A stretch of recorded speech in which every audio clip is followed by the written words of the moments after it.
Un ballon qui roule et des joueurs aussi. Dans cette salle, on pratique le roller soccer, savant mélange entre roller et football, un sport mixte pratiqué ici à Bruxelles.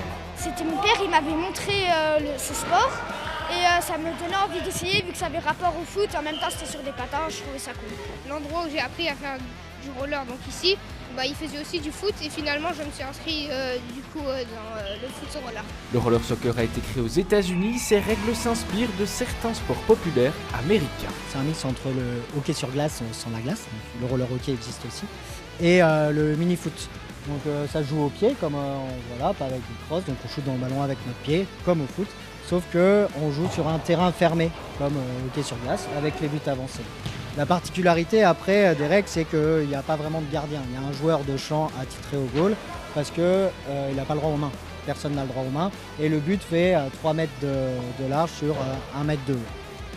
Voilà, après c'est sensiblement les mêmes règles qu'au mini-foot. T'en as arrêté là sur le côté réflexe, quand le ballon passe proche du goal, tu tapes dedans, tu y vas, tu le mets sur le côté. Le plus important pour pouvoir tirer, c'est l'équilibre sur un pied.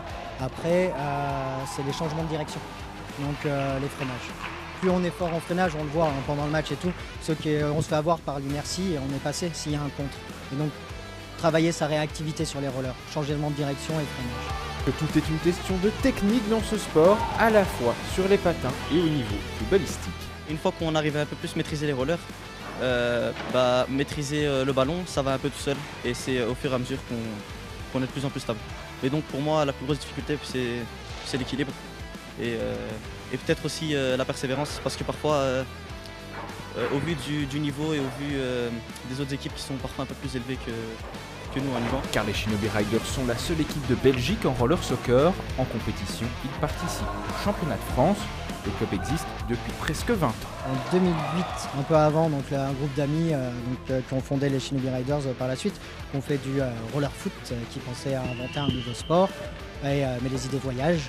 Et en se renseignant sur internet, ils ont vu qu'il y avait une première Coupe du Monde où ils ont décidé d'y aller, ils ont fait un résultat et après pour pouvoir faire un événement sportif et organiser eux-mêmes un tournoi, en 2009 il me semble qu'ils ont organisé ici, il a fallu se mettre en association et après amoureux de la discipline, de travailler à la promouvoir. Et le sport a du mal à se développer en Belgique, en cause un manque d'espace pour pratiquer le roller. Au niveau des infrastructures, c'est déjà difficile d'en avoir où on peut faire du roller en intérieur. Alors que il paraît qu'il faut juste le mettre dans le cahier des charges quand on fait un nouveau gymnase, comme quoi d'autoriser les rollers sur le terrain. On manque d'espace là, c'est cool au niveau de la ville de Bruxelles, qui a un super terrain, même si on est au championnat français, les Français aiment bien venir ici, parce qu'on a le meilleur terrain du championnat, c'est le seul endroit où on a ça. Pour la suite, les Shinobi Riders veulent continuer de développer le sport et rendre le roller soccer accessible à tous.